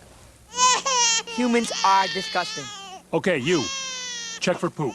Hey, why am I the poop checker? Because returning the runt was your idea. Because you're small and insignificant. And because I'll pummel you if you don't. Why else? Now, Sid! Ew! Yuck! Ew! I mean, my goodness. All right, look out, coming through. Hey, watch out! Stop waving that thing around! Ooh, I'm gonna slip. Whoa! It's clean! The art is just incredible, and the computer animation in this is really amazing. I know you have 2 kids now. That's one of the reasons you wanted to do this. Totally. You say the only Oscar you care about is the one on Sesame Street. That's the one I care about bringing home. Meanwhile, you got a CD that you have out, and an HBO special of Sexaholics, too. Yeah, that's going to come out April 13th. Well, you're a busy guy, John. Thank you for making room for us. Thank you. And we'll be back after your local news. Every day, millions of people in the United States wake up to billions of allergens. Introducing Clarinex. Clarinex provides receptor protection to help block histamine. Clarinex gives you 24-hour non-drowsy relief for any allergy, anywhere, anytime. Side effects are similar to sugar pill, including sore throat, dry mouth, and fatigue. Talk to your doctor about new 24-hour Clarinex. People have strong opinions about post-cranberry almond crunch. You know, I like the almonds and I like the crunchy clusters, but it's my cranberries that make this stuff. They're not always objective ones. Cranberry almond crunch. It's one of the post-selects. My favorite movie is Lion King. The Little Mermaid. Beauty and the Beast. I like Pocahontas. My best friend is Snow White. The kids are fine. Why are you always so anxious? Dad, you're always so tense. Are you mad at me? Honey, you can't keep losing sleep. It makes you so irritable. You worry constantly. Can't we have a relaxing dinner anymore? Chronic anxiety can affect your relationships, your work, your life. If you're one of the millions of people who live with uncontrollable worry, anxiety, and several of these symptoms for 6 months or more, you could be suffering from generalized anxiety disorder, and a chemical imbalance could be to blame. Paxil, the most prescribed medication of its kind for generalized anxiety, works to correct this imbalance. Prescription Paxil is not for everyone. Tell your doctor what medicines you're taking. People taking MAOIs or thiaridazine should not take Paxil. Side effects may include decreased appetite, dry mouth, sweating, nausea, constipation, sexual side effects, tremor, fatigue, or sleepiness. With the help of Paxil, you can see someone you haven't seen in a while. Yourself. Hey, I remember you. Introducing Almay-Kyneton, an anti-aging breakthrough discovered in plants. You'll see dramatic results without irritation, with no stinging, no peeling, no prescription. And it really works. Almay, the pure source for beautiful. 2 hours of hard riding, and I was hurting. So I took control with Advil. Not Tylenol, not Aleve. Nothing's proven stronger or last longer than Advil. You have the strength to get rid of pain. Take control. Take Advil. Thomasville is now at the Home Depot. Thomasville? Yeah, you got my attention. Thomasville craftsmanship, Thomasville quality. It's classy, it's American, it's elegant. And now for your kitchen or bath, Thomasville cabinetry. Kitchen cabinets? Now for kitchens, now for baths. Thomasville is great stuff. And now, no payments until January 2003 with your Home Depot consumer credit card. Home Depot makes beautiful things affordable. Thomasville, only at the Home Depot. Excuse me.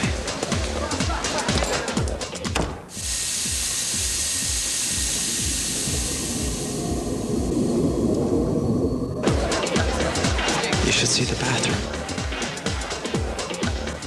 Ladies and gentlemen, representing United States in the pairs competition, Michelle Kwan and Katie Couric. Attention, a $5 billion inventory of bank repos, lease returns, previous rentals, and overaged inventory will be offered to the public this Thursday, Friday, and Saturday only. The exclusive location for the unclaimed vehicle sales event is Christopher's Dodge World. Every vehicle has a posted claiming price, some as low as $88. Find the car with the price you like, take delivery with only a $45 documentation fee. Christopher's Dodge World will be the only official sale location this Thursday, Friday, and Saturday only. Be there.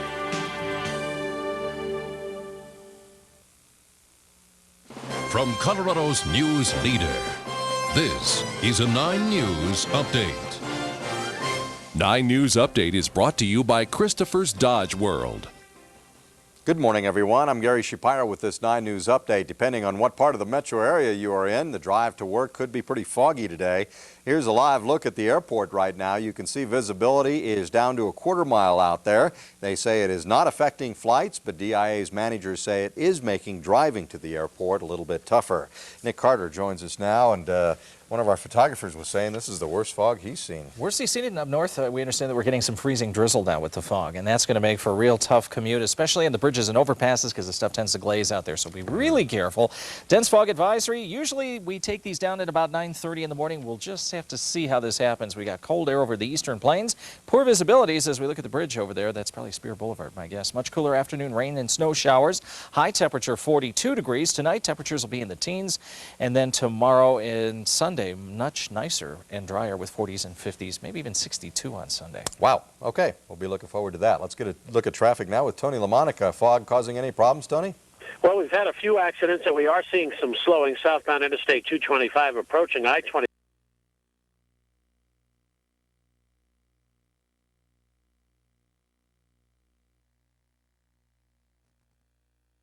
Reduce the district's $7 million debt by the year 2004. The deficit caused by overspending in the technology department, and now the district is planning to pay for part of it by cutting spending in the central office by about $1.3 million over the next couple of years.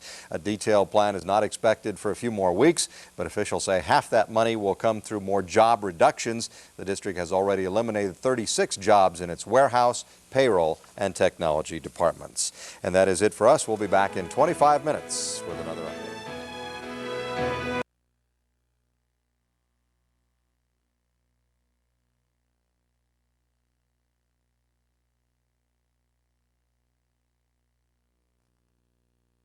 Safeway. Then log on to 9news.com and click on Buddy Check 9 for your monthly email reminder. Until there's a cure, there's early detection and Buddy Check 9. From tranquil water features to spectacular, majestic waterfalls,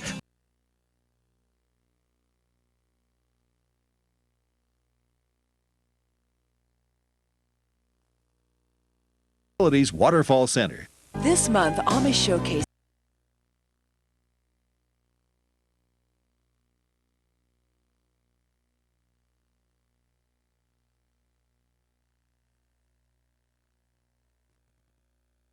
Paulson tonight.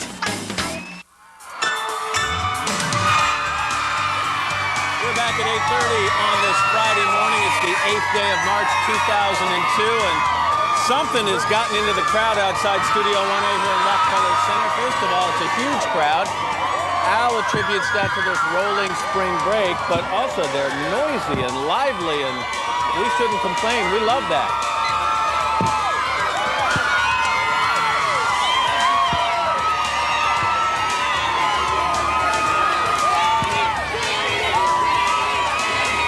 I have to say that it's 42 degrees out, and this is kind of a double cross because when I woke up this morning and looked at the weather, it was 48 degrees. I was going to say, Matt, you need a jacket. They said it's it's going up to 65, so I didn't even wear a coat. Now it's down to 42, so my bad. Anyway, I'm Matt Lauer along with Katie Couric, and coming up in this half hour, a special treat in a few minutes. Just back there, Todd Eldridge, the Olympic figure skater, is going to perform on the Rock Center rink, so we're looking forward to that. Also coming up, we're going to continue our week of bargain hunting with the best buys for baby products, from strollers to high chairs, clothes to baby formula. We're going to tell you how you can save some money when you have to buy all those things. And I'm going to read this because I don't want to get it wrong. Speaking of babies, this past Tuesday, Ringling Brothers and Barnum & Bailey Center for Elephant Conservation was thrilled to announce the birth of a 260-pound healthy female Asian elephant calf. The 25-year-old mom is named Alana. It is unprecedented, the fourth at the center in 18 months. And you viewers are going to decide on a name. John Kirtland is the executive director of animal stewardship for Ringling Brothers Center for Elephant Conservation. John, good morning and congratulations. Well, good morning, Matt. Thank you. And thank you for joining us here at Ringling Brothers Center for Elephant Conservation. It's a beautiful day here in Florida. We've got a beautiful baby, and we're just delighted to share this with you and your audience. Well, you know, if this were a human baby, we'd always say, how are mother and baby doing? So we should probably ask that same question, shouldn't we? Well, they're doing fine. You can see them standing right here behind me. This is Alana and our calf, as yet unnamed. And we're really leaving that up to you and your audience to come up with a name for this wonderful baby. It's really important because this baby is a new addition to a highly endangered species. As you mentioned, it's the fourth baby we've had born here in the last 11 months, and it's the 14th baby in 10 years, which is a really a wonderful program in elephant conservation. Well, why do you think you're having such great success? Well, we're having great success because, number one, we maintain a large herd of elephants here at the center. We have the largest herd of Asian elephants anywhere outside of Southeast Asia. And we also have the best training staff and the best veterinary staff, and the care that we can provide for these animals is just exemplary. And so that's really what brings our success to light here. All right, well, why don't we do this? Why don't we give people some of the choices of names that they're going to be seeing on our website? And by the way, they can log on to our website at today.msnbc.com. And for the next week, they can vote on the names. They are Jenny for Jenny Lind, Laura for Laura Bush, Barbara for Barbara Bush, Freedom, Liberty, America, Bailey, Asha, which means hope, Lana, which equals pretty, Amulia, I think, which means priceless, Kama, which we got too many names here, John. Kama means love, Suni means good, Mani means gem, Mali flower, Hita lovable. Is that all?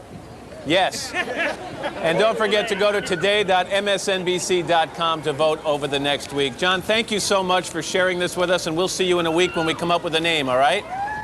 Absolutely, and make sure to stop in and see Ringling Brothers and Barnum & Bailey when we come to Madison Square Garden on the 21st of March. All right, we'll do that. John, thank you so much. We appreciate it. What were those names again, Matt? I can go over them one more time for you if you'd like. About 30 names.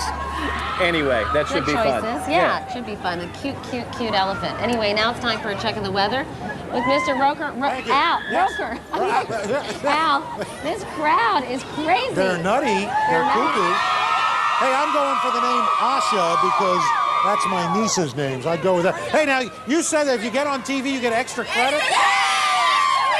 Where at? From Sumter, South Carolina, Wilson Hall. Okay, I got to tell you, that's really bogus. Okay. You get extra credit? Okay. Well, get them their extra credit. Let's take a look, show you what's going on as far as your weather's concerned this half hour. Hey, for the weekend, wet weather in the northwest, strong storms, the Ohio Valley down to the Gulf Coast. Then Sunday, we are looking for showers in northern New England. And again, the west is going to be a mess with rain and snow. That's what's going on around the country. Here's what's happening in your neck of the woods. A winter storm warning is up for parts of the high country today. Up to 8 inches of new snow is likely, and it's really blowing around up in the mountains. Here along the Front Range and Eastern Plains, the dense fog advisory continues. Visibility is below a quarter of a mile, and our high temperatures today are only going to be in the low 40s. That happens early this afternoon. Here's your Denver forecast. We do have a chance of rain and snow showers happening later today. High around 42 degrees. Clearing tonight, the low around 15. The weekend forecast looks pretty nice tomorrow with 49 degrees, 62 by Sunday. And who is this beautiful girl? This is Lauren Nicole. Hi, Lauren. Well, let's get that hat, that hood on. It's a little. Oh, she's a little bear. How old is she? 6 months. All right, she's beautiful. Thank you. And she's a born broadcaster. Look at that. Goes for the mic. All right, man. And Al, I've got a great little gift. Oops, stop going. I've got a great little gift for her right here.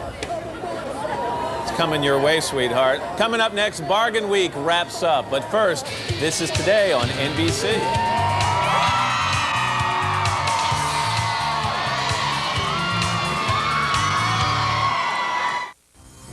Here, reporting from Rocky's Autos, where Officer Odell has been caught loafing. Shagman, what is your take on this disturbing incident? I'm glad they didn't catch me. In this undercover tape, Officer Odell reads the paper and naps on the job, creating numerous security concerns. I assure you, Rocky's is safe. Odell defended himself. I would never put any of the vehicles at Rocky's in harm's way. Officer Odell, harmless loafer or security risk? You decide. The New York Times, Rolling Stone, USA Today, and critics around the country are hailing the #1 movie in America. Larry King says We Were Soldiers is a magnificent film. Mel Gibson is excellent, says Richard Roper. Newsweek calls it a moving experience. 4 stars. Joel Siegel raves it's a powerful film. Mel Gibson delivers an amazing performance, and Ebert and Roper give it 2 thumbs up. We Were Soldiers, rated R, now playing. Hi. Okay, I'd like you to choose between this untoasted sub or this toasted one. Oh, toasted.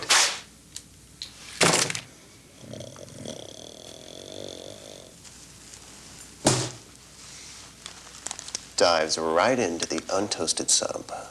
The only way to beat a Quiznos chicken carbonara sub made with the bacon Alfredo sauce is to cheat. Toasty. Mother always cries at the wedding. Especially when it puts $10,000 on the credit cards. How are we paying for this? Check the freezer. What if getting money from your home equity was this painless? Well, thanks to Ditech.com, it may be. Just call 1-800-71-FIXED or apply online now to refinance at a low rate to cash out some equity. We'll arrange an appraiser, notary, and even deliver to your door. Ditech.com, your mortgage solution delivered. This morning, we wrap up our week-long series, Today's Bargain Hunters, with bringing up baby on a budget. The list of baby necessities seems endless, and calculating the cost of it all sends most parents into a panic. First-time parents Lara and Scott Weiler are no exception. They sought the help of consumer experts Denise and Alan Fields as they set out to stock up on supplies before the stork delivers their baby girl on May 11th. Baby.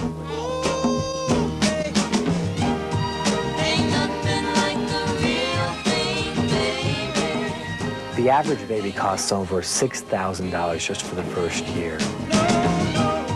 I think parents have to remember that saving money is fun. Taking your time and shopping a lot of different places makes a lot of sense.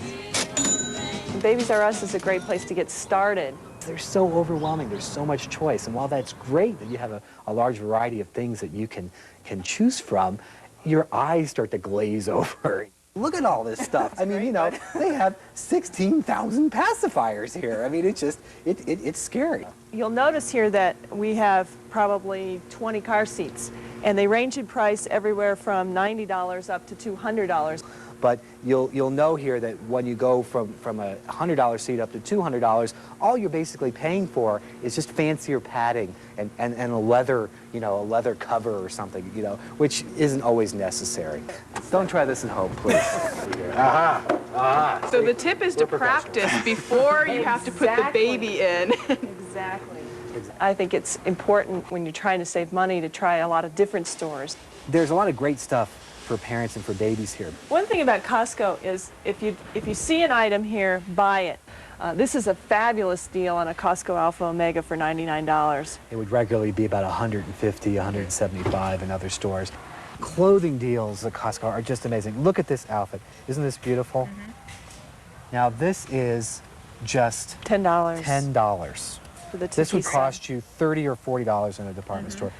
Okay. Diapers. Well, here's the big, sort of the big payoff of Costco and the other warehouse stores are the diapers, because we told you before you go through about 2,300 in the first year. Right. And this is probably one of the best places to come and buy them in bulk. And you're probably going to save as much as $300 to $400 a year if you buy here as opposed to buying in your regular grocery store. Right. You can save a lot of money when you're shopping for baby by not wasting your money. Consignment stores are probably one of the best kept secrets of the whole baby industry. And one of the tips that we always try and find is that what's the richest part of town? Because you want to go to the secondhand shop where all the wealthy people, you know, send their cast-offs, because you'd be amazed at the deals and the incredible stuff that you can find. Great quality, but you never pay retail. And they're looking for the best quality, the best brands, the best condition. This is a great way to spend a lot less and get something nice. You might find something like these Old Navy overalls, and all of these are $1. So who can beat that? This is a baby jogger. Here it's $75 and it retails for about $300 in stores, so there you go. When you really start to see the expense of everything pile up, you need to look for ways on a continuing basis to save money. To go to a consignment store and buy a cashmere baby jumper for $20 that would be $120 in the store, or to get a baby jogger stroller for $75 that you could have spent $300 on. This is so cool. Be excited about this. This is a lot of fun. It might be some work, but it's worth every minute of it. Time for a nap. Exactly. See you later.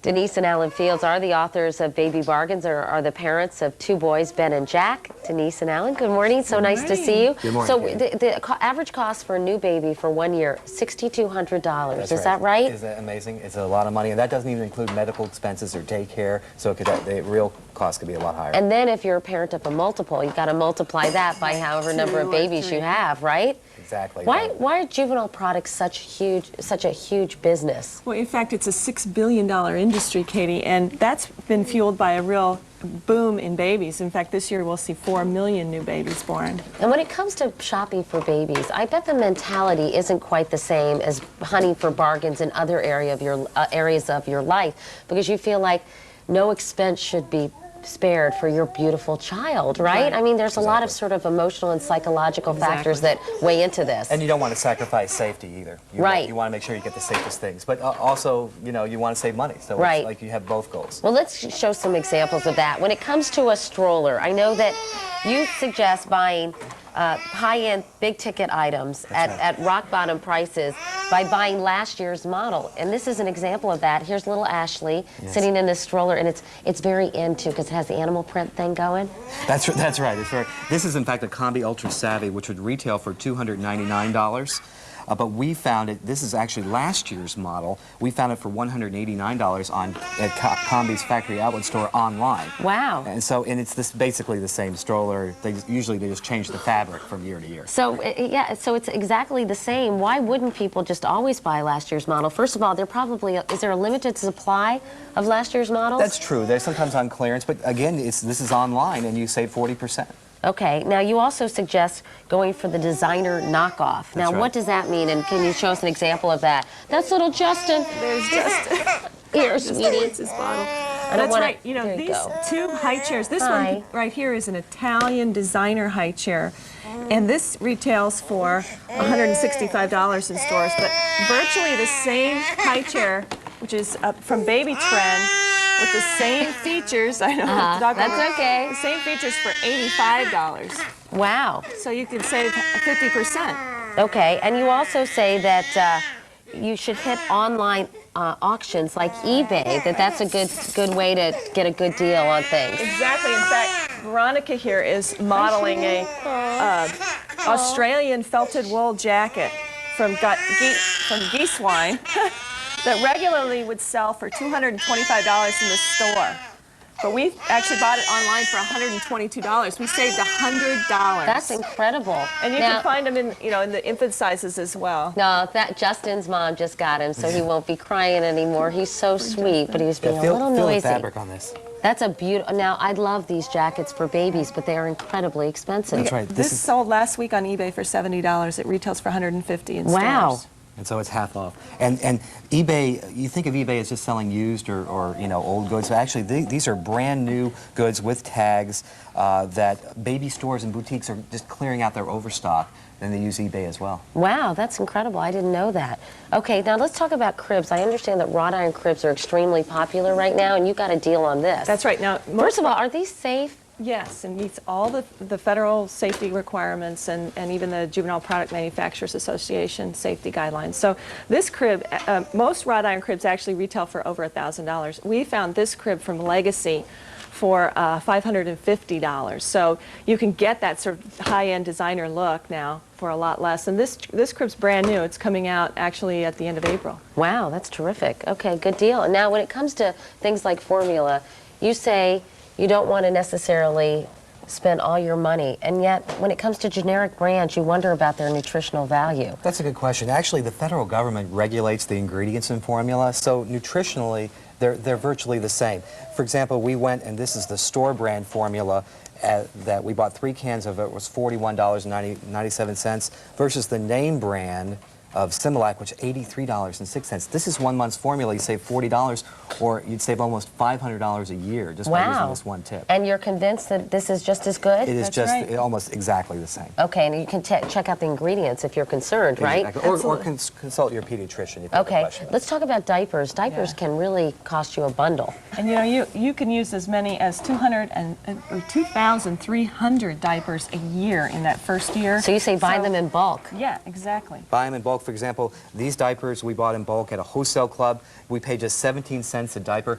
We figured you can save about $350 a year by buying diapers in bulk instead of in small packages. Wow, and real quickly, you've got a lot of clothes here. I'm just curious, what are you trying to tell people here about little outfits you can buy? Well, the important thing is to remember that babies don't wear out clothes. They grow out of them. So you want to buy the cheapest but the most comfortable. And all these designer names that you see here on the table, they're 100% cotton. They're terrific brands. We found that we could buy this entire table full of clothes for under $100. And go for hand-me-downs, too, if you have friends who have great clothes that they haven't been worn. Yeah, these are from Costco, and they're from wholesale club, or from outlet stores, Marshalls.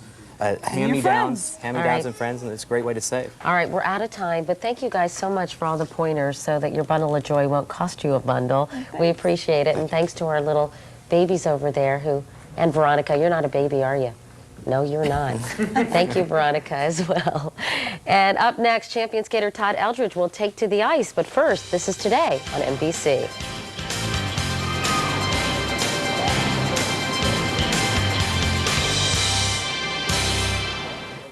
Optimum Wellness. Take charge of your health. The Greek definition of the word diet is way of living, but we often equate diet with losing and loss. Make your life diet a menu of inspiring choices and gain a vital, healthy, and fulfilling way of life. Wellness is a choice. Take charge of your health. Before tablets or pills, there was tea. Taste how good an authentic herbal solution can be for you. Find traditional medicinals herb tea at King Soopers and City Market stores. Have you visited Fazie's Clearance Center? Did you know there are hundreds of handmade rugs marked at closeout prices? The center, located at the lower level, is as diversified as the main showroom. That means quality rugs in every size and color that make your home come alive for a lot less. If you didn't think you could afford an Oriental rug, come to Fazy's Clearance Center and see how much rug your money can buy. Fazy Oriental Rugs, 21 South Broadway. It was like a dream. Everywhere I looked, all these women in incredible dresses. What's going on, I asked. It's Dress Week at Ross. Really, I said. Fantastic savings. Just $16.99 and $19.99. This must be a dream. Of course it's a dream come true. Don't miss Dress Week at Ross. Just $16.99 and $19.99, including petites and plus sizes. So, Friday night, you and me? Dream on.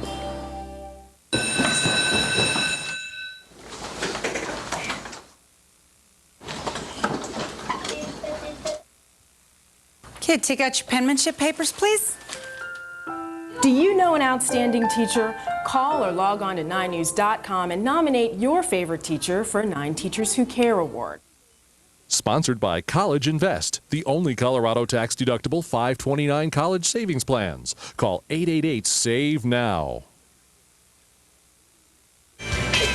After more than 12 years of competing at figure skating's highest level, Todd Eldridge has announced that he is turning professional. He competed in his last amateur event at the Olympics in Salt Lake City a couple of weeks ago, and then he told people he is joining Target Stars on Ice. And he's nice enough to join us this morning in Rockefeller Center. Todd, nice to see you. Good morning. Thanks, great to be here. So what are you going to miss most about amateur skating? The pressure, probably. You're going to miss the pressure? Yeah, you get a different feeling of, being out there on the ice and just the pressure of being in a competition as opposed to doing a show. When the Olympics ended and you got to compete in your last event there, was it a little bit nostalgic for you? Did you have mixed emotions about it? I definitely did. I definitely had mixed emotions. It was exciting and at the same time it was a little bit sad knowing that it was the last time I was going to compete there. So.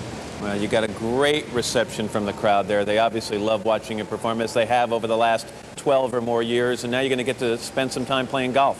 Oh, definitely. You can enjoy that. You're going to skate for us this morning? Yeah. All right, Todd. Thank you very much. Again, Todd joining Target's Stars on Ice. Ladies and gentlemen, Todd Eldridge.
Back in a moment. Todd, thanks. This is Today on NBC.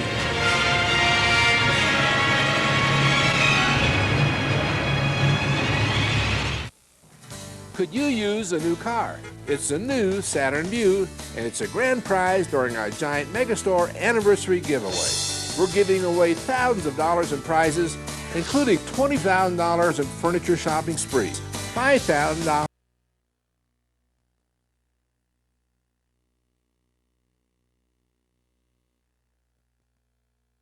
Unforgettable, a compelling love story evoking passion and courage. Andy McDowell. I'm going to bring him back. Harrison's Flowers, rated R, at theaters Friday, March 15th. It's Planet Honda's Great Galaxy.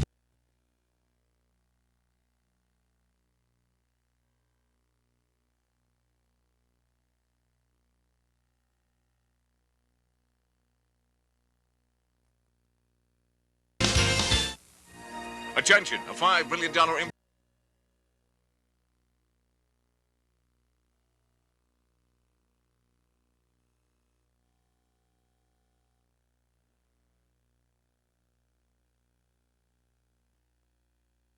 Shapiro with this 9 News update. The families of Columbine victims say they are very disappointed.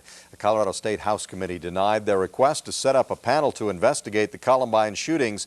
The panel would have had more power than other commissions because it would have required witnesses to testify under oath. Families say it was their last chance to get to the truth. That's the very reason it